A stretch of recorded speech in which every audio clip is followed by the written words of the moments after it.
Saudara yang terkasih di dalam Yesus Kristus, selamat pagi. Selamat beribadah di hari Minggu, tanggal 15 November 2020. Dan mari bersama-sama kita masuki ibadah keluarga kita dengan bersama-sama bersaat teduh sejenak.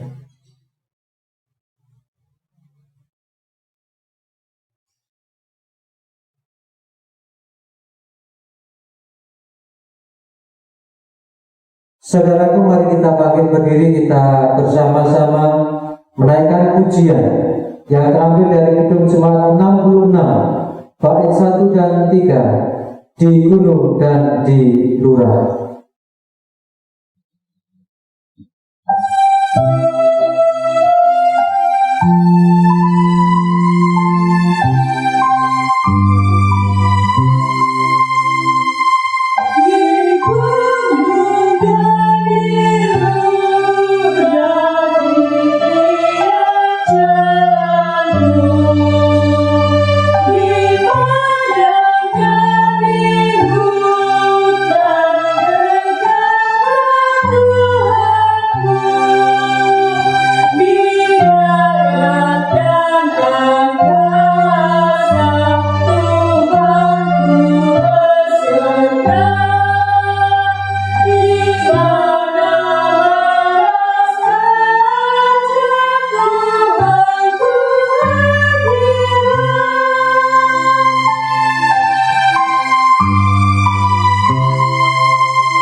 Tuhan yang menciptakan langit dan bumi adalah sumber pertolongan kita.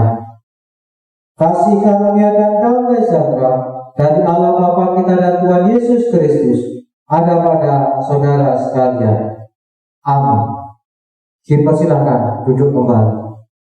Saudara, mari kita menerima sapaan Tuhan di dalam firman-Nya yang terambil dari 1 Tesalonika 5 ayat 11. Ya, demikian firman Tuhan. Karena itu nasihatilah seorang akan yang lain dan saling membangunlah kamu seperti yang memang kamu lakukan. Mari di dalam kehidupan bersama kita sebagai manusia yang tidak sempurna dan juga sesama kita yang tidak sempurna saling membangun satu dengan yang lain. Dengan satu dengan yang lain saling memberikan nasihat, yang nasihat itu disampaikan dengan kerendahan hati, dengan penuh kasih, sehingga nasihat yang disampaikan membangun saudara kita dan membangun kita semua.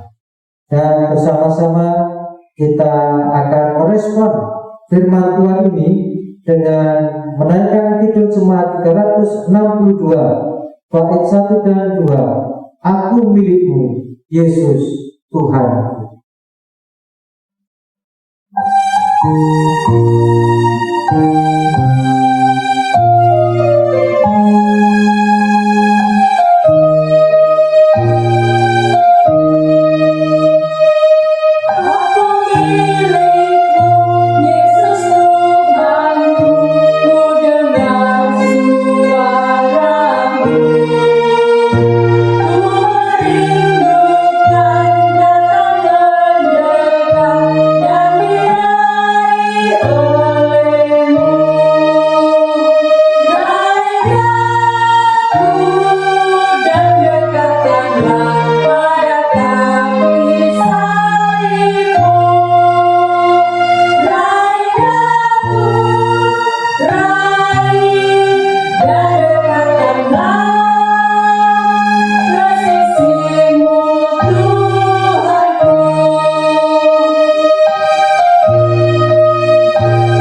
bersama-sama kita berdoa.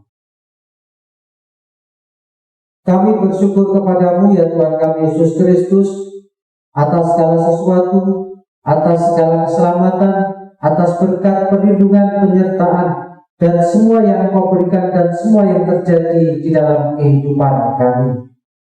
Dan di dalam rasa syukur kami ini, kami pun juga menyadari bahwa kami adalah orang-orang yang masih seringkali terjatuh dalam dosa. Oleh karena kami lebih mengikuti keinginan hawa nafsu kami. Oleh sebab itu ya Tuhan, ampunkanlah dosa kami dan mampukan kami supaya kami tidak menuruti hawa nafsu, tetapi menuruti kehendak-Mu saja. Dan kiranya Engkau senantiasa hadir di dalam hidup kami, memberikan pertolongan atas kami di dalam segala peristiwa, terkhusus di dalam pandemi COVID Corona yang saat ini masih belum berakhir. Dan Tuhan, kami rindu segera pulih. Kami rindu untuk kembali beraktivitas dengan normal. Oleh sebab itu, tolonglah ya Tuhan, angkatlah virus dari muka bumi ini dan pulihkanlah kami. Dan mampukan kami untuk mengambil bagian kami masing-masing di kesehatan, di medis, dengan bagiannya, tanggung jawabnya, pemerintah dan juga para ahli. Kami juga dengan bagian kami, dengan mengikuti protokol yang ada, dengan mengikuti himbauan pemerintah yang ada, sehingga dengan kerjasama, dengan kami melakukan bagian kami masing-masing, pandemi ini segera berakhir dan kami segera pulih kembali dan dapat beraktivitas dengan baik. Dan kami yang saat ini harus bekerja di tengah pandemi ini, Tuhan jaga, Tuhan lindungi, Tuhan berikan kesehatan dan keselamatan untuk anak-anak kami yang harus bersekolah di rumah. Mampukan mereka untuk bersekolah di rumah mereka masing-masing dengan mengerjakan tugas, dengan penjelasan dari guru meskipun secara online atau daring. Tuhan tetap berkati mereka supaya anak-anak kami tetap dapat mengikuti kegiatan pembelajaran untuk diri mereka. Dan juga berkati Tuhan kehidupan kami, terkhusus jemaat Tuhan dimanapun mereka berada, jemaat Tuhan yang ada di GKJ Juwire. Memberkati kami jemaat GKJ Juwire meskipun masih harus beribadah di rumah kami masing-masing, kami tetap memiliki iman yang teguh kepadamu dan semakin bersandar kepadamu. Ya Tuhan, pertemuan kami, baik tentang kami pribadi, diri kami lepas pribadi, keluarga kami, pekerjaan kami, semuanya hanya kami serahkan kepadamu. Engkau yang akan menolong kami dan memberikan jalan keluar atas kami. Kami akan menerima firman-Mu ya Tuhan. Kiranya kami dapat menyiapkan hati pikiran kami untuk mendengar firman-Mu, menghayatnya serta melakukannya. Di dalam kasih Kristus kami berdoa. Amin. Saudara, mari bersama-sama kita menerima firman Tuhan yang terambil dari Matius 25 ayat 14 sampai 30 yang demikian. Perumpamaan tentang talenta. Sebab hal kerajaan surga sama seperti seorang yang mau bepergian ke luar negeri, yang memanggil hamba-hambanya dan mempercayakan hartanya kepada mereka. Yang seorang diberikannya 5 talenta, yang seorang lagi 2 talenta, dan yang seorang lagi 1, masing-masing menurut kesanggupannya. Lalu ia berangkat. Segera pergilah hamba yang menerima 5 talenta itu, yang menjalankan uang itu lalu beroleh laba 5 talenta. Hamba yang menerima 2 talenta itu pun berbuat demikian juga dan berlaba 2 talenta. Tetapi hamba yang menerima 1 talenta itu pergi dan menggali lubang di dalam tanah lalu menyembunyikan uang tuannya. Lama sesudah itu pulanglah tuan hamba-hamba itu lalu mengadakan perhitungan dengan mereka. Hamba yang menerima 5 talenta itu datang dan dia membawa laba 5 talenta. Katanya, Tuhan, 5 talenta Tuhan percayakan kepadaku. Lihat, aku telah beroleh laba 5 talenta. Maka kata tuannya itu kepadanya, baik sekali perbuatanmu itu, hai hambaku yang baik dan setia. Engkau telah setia dalam perkara kecil. Aku akan memberikan kepadamu tanggung jawab dalam perkara yang besar. Masuklah dan turutlah dalam kebahagiaan Tuhanmu. Lalu datanglah hamba yang menerima 2 talenta itu. Katanya, Tuhan, 2 talenta Tuhan percayakan kepadaku. Lihat, aku telah beroleh laba 2 talenta. Maka kata tuannya itu kepadanya, baik sekali perbuatan itu, hai hambaku yang baik dan setia. Engkau telah setia memikul tanggung jawab dalam perkara yang kecil. Aku akan memberikan kepadamu tanggung jawab dalam perkara yang besar. Masuklah dan turutlah dalam kebahagiaan Tuhanmu.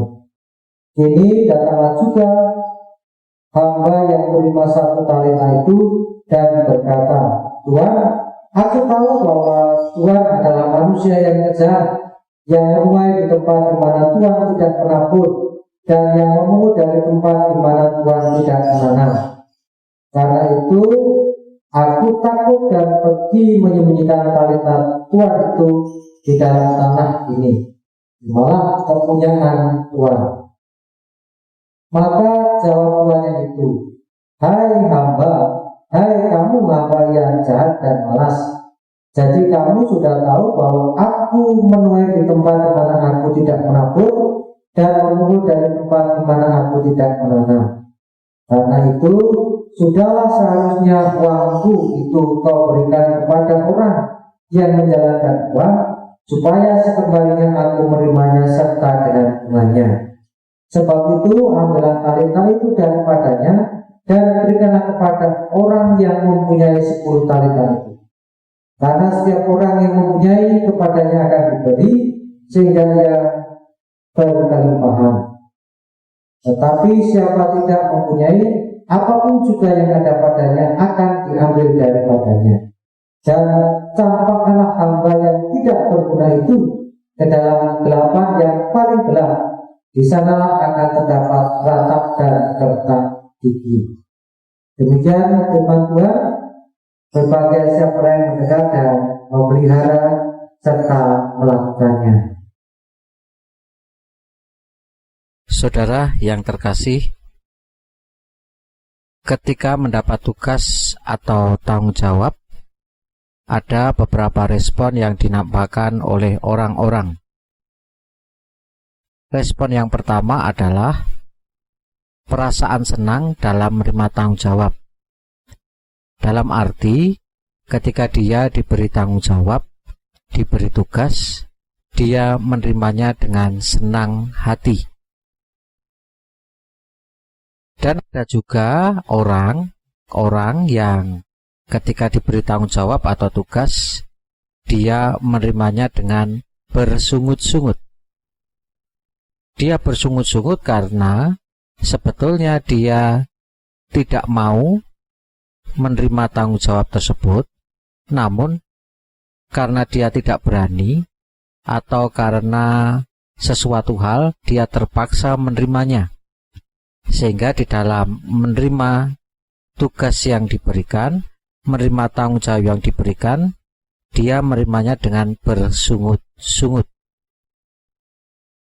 Perasaan senang ketika menerima tugas dan tanggung jawab akan menjadikan orang tersebut bersemangat di dalam menjalankan tugas dan tanggung jawabnya. Dia pun akan pantang menyerah, karena tidak jarang ketika melaksanakan tugas dan tanggung jawabnya, kita menerima banyak sekali halangan dan rintangan, bahkan mungkin kegagalan di dalamnya. Nah, ketika orang itu menerima tugas dengan perasaan senang, akan menjadikan dia tidak hanya bersemangat, namun pantang menyerah. di dalam menjalankan tugas dan tanggung jawab, dan ketika menerima halangan rintangan atau bahkan kegagalan. Di samping itu, perasaan senang di dalam menjalankan tugas akan menjadikan orang tersebut melakukan tugasnya dengan bersungguh-sungguh, tekun, dan dia berusaha dengan sebaik-baiknya, semaksimal mungkin, fokus pada tugas yang diberikan. Sehingga hasil yang dicapai adalah hasil yang maksimal, hasil yang baik, yang sempurna, atau minimal mendekati sempurna.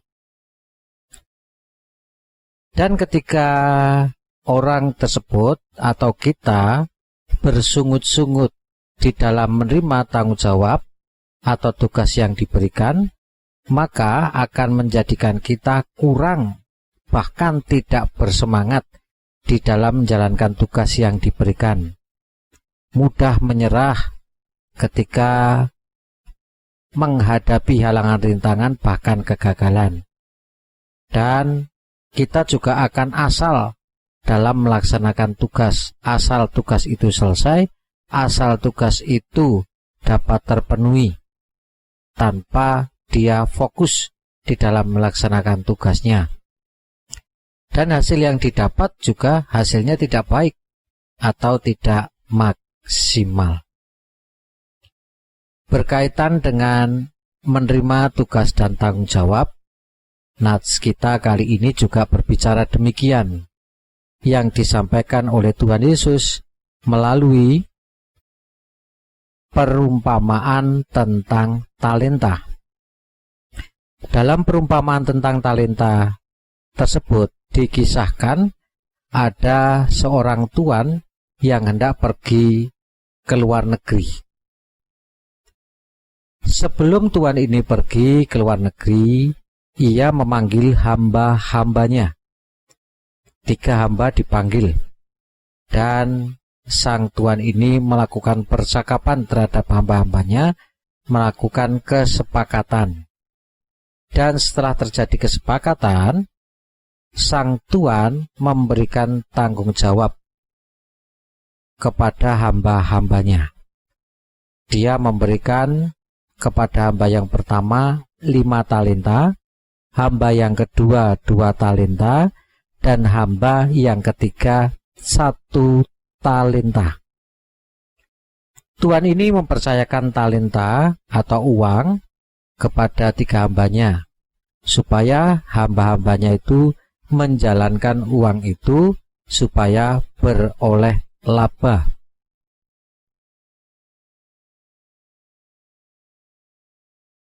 Setelah hamba itu menerima talenta dan tuan itu pergi ke luar negeri, 3 hamba itu pergi juga dan melakukan sesuatu. Hamba yang pertama pergi dan menjalankan uang, hamba yang ketiga juga pergi dan menjalankan talenta yang diberikan. Namun berbeda dengan hamba yang ketiga. Dia pergi juga, tetapi tidak pergi untuk menjalankan uang atau talenta yang diberikan, namun pergi menggali lubang dan mengubur talenta tersebut di dalam tanah.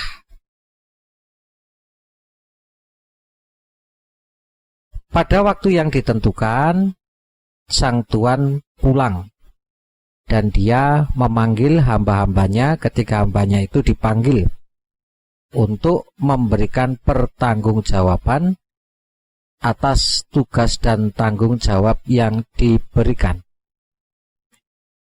Hamba pertama yang menerima 5 talenta menghadap dan dia berkata, "Tuan, 5 talenta yang kau percayakan kepadaku, lihat, aku beroleh laba 5 talenta.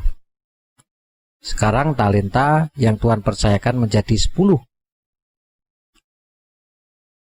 Begitu pula dengan hamba yang kedua yang diberi 2 talenta. Dia menghadap sang tuan dan berkata, "Tuan, lihat, 2 talenta yang kau percayakan kepadaku, kini sudah menjadi 4 talenta. Artinya laba 2 talenta. Baik hamba yang pertama dan kedua dapat dikatakan ketika mereka menjalankan talenta yang diberikan, mereka beroleh laba 100%. Kemudian datanglah hamba yang ketiga yang diberi 1 talenta. Ketika dia datang menghadap, dia tidak memberikan laporan, tapi justru menyalahkan tuannya. Dia menyalahkan tuannya atas tugas dan tanggung jawab yang diberikan. Oleh sebab itu sang tuan menjadi marah terhadap hamba yang ketiga. Dia menyuruh agar talenta yang ada padanya diberikan kepada hamba yang pertama yang beroleh laba 5 talenta, yang memiliki 10 talenta. Saudaraku, apa sebenarnya yang menjadikan sang tuan marah terhadap hamba yang ketiga? Apakah karena hamba ketiga tidak membawa hasil atau tidak membawa laba? Yang harusnya 1 menjadi 2. Apakah begitu? Yang menjadikan sang tuan marah terhadap hamba yang ketiga adalah karena dia tidak menjalankan tanggung jawab yang diberikan. Ketika hamba yang pertama dan kedua menerima talenta 5 dan 2 talenta, mereka pergi dan menjalankan talenta itu sehingga beroleh laba. Dia pergi, ketika diberi tugas langsung pergi dan menjalankan. Namun berbeda dengan hamba yang ketiga. Ketika dia diberi tanggung jawab atau talenta tersebut untuk dikembangkan, dia tidak mengembangkannya, justru mengubur dalam tanah. Nah, inilah sang tuan marah terhadap hamba ketiga karena dia tidak menjalankan tanggung jawab yang diberikan. Artinya, ia lari dari tanggung jawab. Dan yang kedua yang menjadikan sang tuan marah terhadap hamba ketiga adalah dia mencari-cari alasan supaya tidak disalahkan. Jadi ketika dia datang, dia menghadap, dia justru menyalahkan sang tuan ketika memberi tugas atau memberi talenta untuk dikembangkan. Nah, kedua hal inilah yang menjadikan sang tuan marah terhadap hamba ketiga, karena tidak menjalankan tanggung jawab yang diberikan, bahkan mencari-cari alasan supaya tidak disalahkan. Sudah tidak mau mengerjakan, malah dia menyalahkan yang memberi tugas dan tanggung jawab.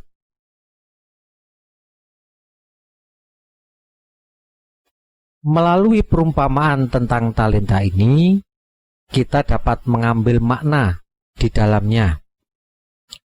Yang pertama adalah ketika kita menerima tugas atau tanggung jawab yang diberikan, harus diterimanya dengan sukacita. Menerima tugas dari siapa? Ya, tugas dari pemimpin atau atasan kita, terlebih tugas yang diberikan oleh Tuhan. Harus kita terima dengan sukacita.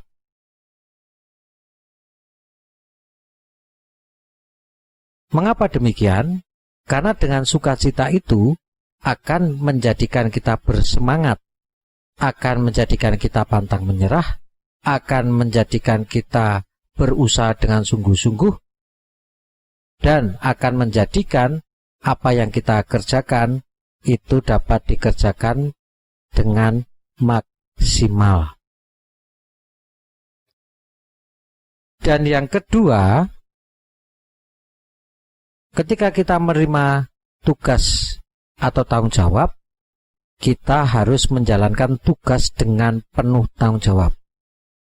Artinya menjalankan tugas sesuai dengan arahan, sesuai dengan pedoman, sesuai dengan aturan main yang ada, dan kita betul-betul fokus terhadap pekerjaan kita, tanggung jawab kita.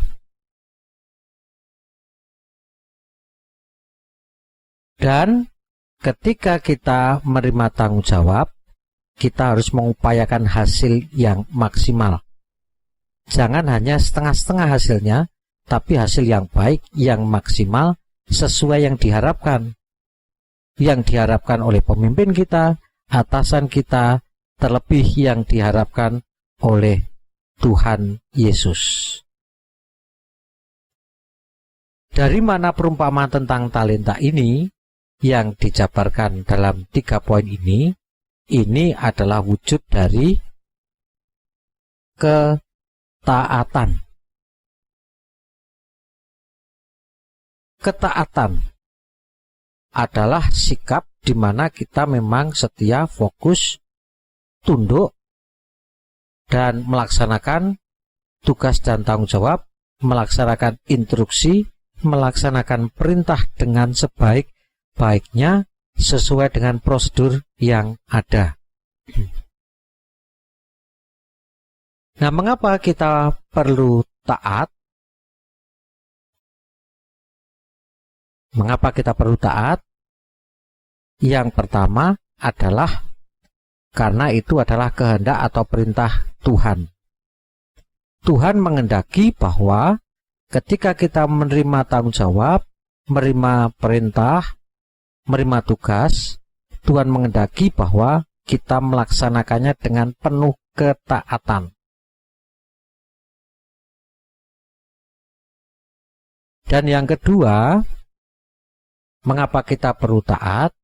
Karena kita harus menjadi teladan. Banyak orang ketika menerima tanggung jawab, menerima tugas, mereka menjalankan dengan asal. Mereka menjalankan tidak sungguh-sungguh, bahkan menjalankan dengan sembrono. Nah, kita sebagai orang percaya dipanggil untuk menjadi teladan atas orang-orang tersebut, yaitu menjalankan sesuatu dengan penuh ketaatan, dengan sungguh-sungguh, dengan semangat, dengan berupaya dengan baik, berinovasi, berkreativitas, dan meraih hasil yang maksimal. Dan yang ketiga, kita perlu taat karena ketaatan adalah sarana untuk membangun. Membangun siapa? Ya, membangun diri kita dan membangun sesama. Ketika kita taat dalam menjalankan tugas, kita kerjakan dengan sungguh-sungguh, kita fokus pada tugas, berupaya dengan semaksimal mungkin, pantang menyerah di dalam menjalankan tugas ketika menghadapi halangan rintangan dan menghadapi kegagalan, dan terus berupaya setia dalam menjalankan tugas, maka itu membangun diri kita. Karena ketika kita berupaya tanpa patah semangat, terus berupaya dengan sungguh-sungguh, berkreativitas sesuai dengan pedoman yang ada, itu menjadikan kita berpengalaman, memiliki pengetahuan baru, menambah pengalaman kita, sehingga kita akan terbangun di dalamnya. Di samping itu, orang-orang yang melihat apa yang kita lakukan, kemudian mereka mencontoh apa yang kita lakukan, yaitu taat, mereka juga akan terbangun. Akhirnya juga mereka akan memiliki pengetahuan, memiliki juga keterampilan-keterampilan yang lebih, sehingga mereka juga akan terbangun. Itu ketaatan terhadap manusia, atau pemimpin, atau juga atasan kita. Nah, kalau ketaatan itu kepada Tuhan, itu juga akan membangun. Ketika kita taat kepada Tuhan, iman kita semakin bertambah, iman kita semakin kuat di dalamnya. Dan sesama kita yang melihat dan yang mencontoh kita, meneladan kita, juga akan memiliki iman yang kuat, iman yang teguh.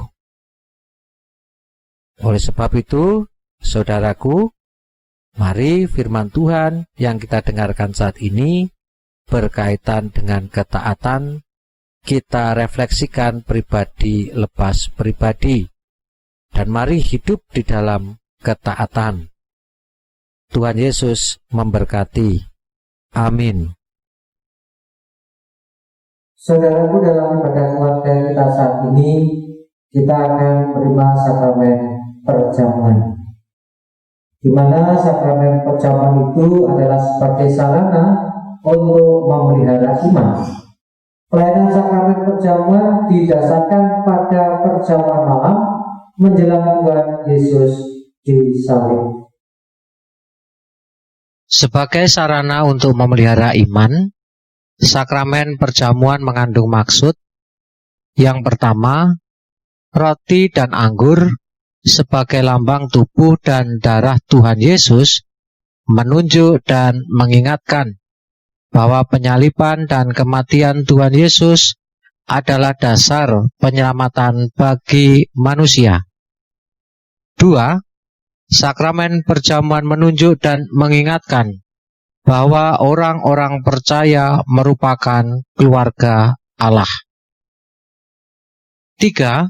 Sakramen perjamuan menunjuk dan mengingatkan keperjamuan yang sempurna di surga sebagai kesempurnaan keselamatan.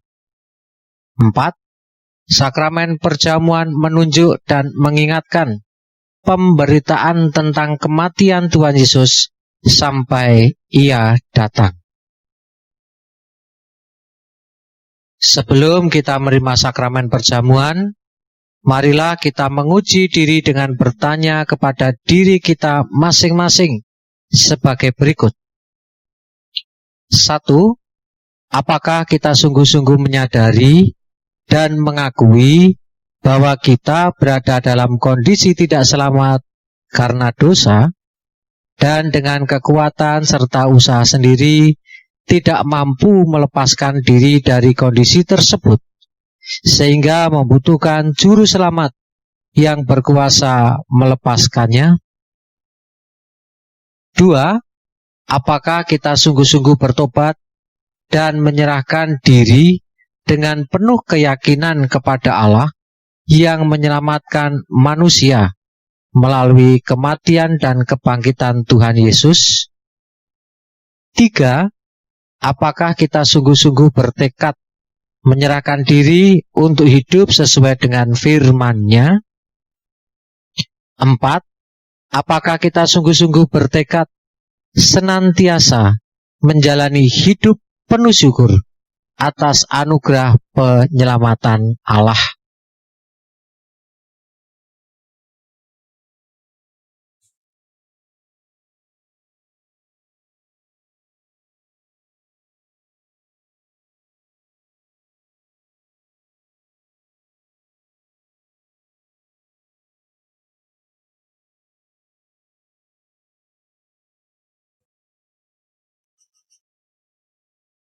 Saudaraku, di hadapan kita ada roti dan anggur sebagai lambang tubuh dan darah Kristus yang mengingatkan kepada kita akan peristiwa penyaliban Tuhan Yesus Kristus yang mendatangkan keselamatan atas kita.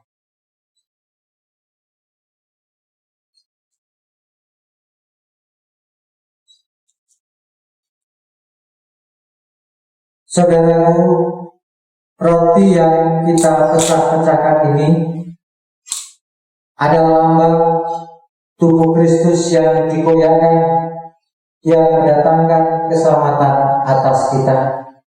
Terimalah dengan ungkapan syukur dan ingatlah akan penebusan yang Tuhan Yesus berikan atas kita.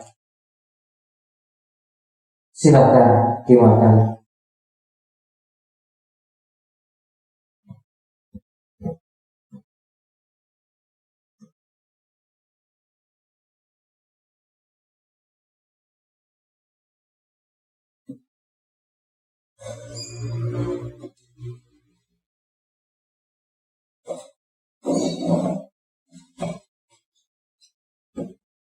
Saudara, anggur yang dicurahkan ini adalah lambang dari darah Kristus yang tercurah atas kita dan yang membasuh kita dari segala dosa kita. Terimalah dan minumlah dengan ungkapan syukur dan serta mengingat bahwa kita telah dihapus dari segala dosa dan kita telah disucikannya. Silakan diminum.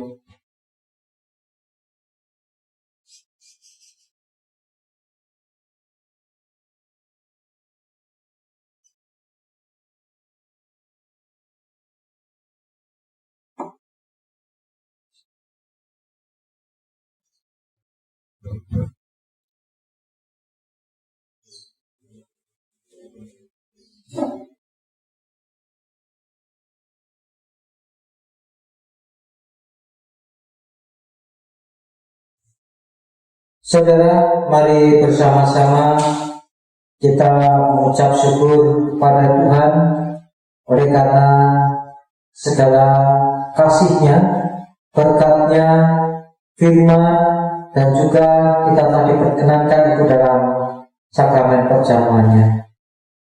Persembahan yang akan kita haturkan kita dasari dengan Mazmur 33 ayat 1 sampai dengan 4 yang demikian.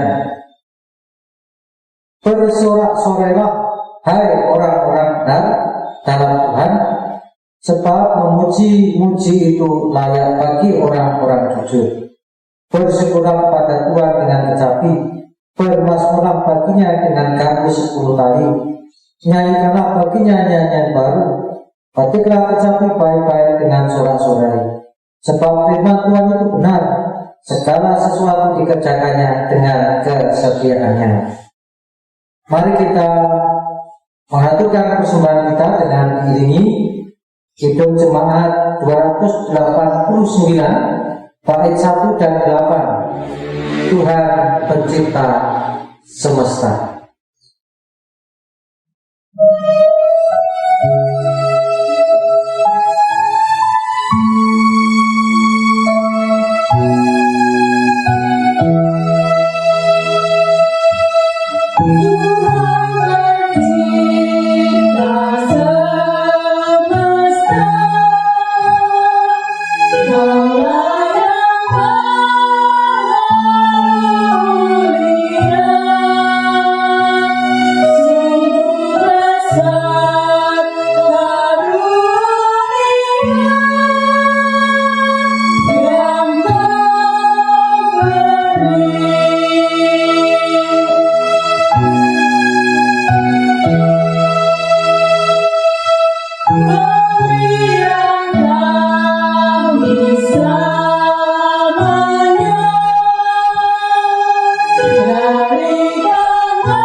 Mari bersama-sama kita berdoa. Tuhan, kami mengucap syukur atas segala sesuatu, atas firman yang kami dengar, yang mengingatkan kami supaya kami hidup dalam ketaatan sebagai sarana bagi kami untuk tunduk kepadamu dan sebagai sarana bagi kami untuk saling membangun satu dengan yang lain. Mampukan kami untuk hidup dalam firman-Mu, mampukan kami untuk berjalan sesuai kehendak-Mu. Dan oleh karena ungkapan syukur kami ini, kami mengaturkan persembahan kepada-Mu ya Tuhan. Terimalah, sucikanlah, kuduskanlah, dan ajarkanlah kami, mampukan kami untuk mempersembahkan yang terbaik untuk kemuliaan nama-Mu. Kami akan lanjutkan aktivitas kami. Kiranya Tuhan menjaga, Tuhan menyertai dan memberikan keselamatan atas kami. Dalam kasih Kristus kami berdoa. Amin.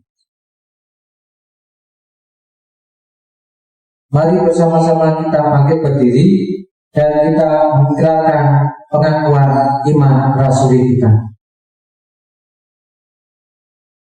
Aku percaya kepada Allah, Bapa yang Maha Kuasa, Khalik langit dan bumi, dan kepada Yesus Kristus, Anaknya yang tunggal Tuhan kita, yang dikandung daripada Roh Kudus, lahir dari anak darah Maria, yang menderita di bawah pemerintahan Pontius Pilatus, disalibkan, mati dan dikuburkan, turun ke dalam kerajaan maut. Pada hari yang ketiga, bangkit pula dari antara orang mati, naik ke surga, duduk di sebelah kanan Allah, Bapa yang Maha Kuasa, dan akan datang dari sana untuk menghakimi orang yang hidup dan yang mati. Aku percaya kepada Roh Kudus, gereja yang kudus dan am, persekutuan orang kudus, pengampunan dosa, kebangkitan daging, dan hidup yang kekal. Kasih karunia Tuhan Yesus Kristus dan kasih Allah dan persekutuan Roh Kudus menyertai saudara sekalian. Amin. Tuhan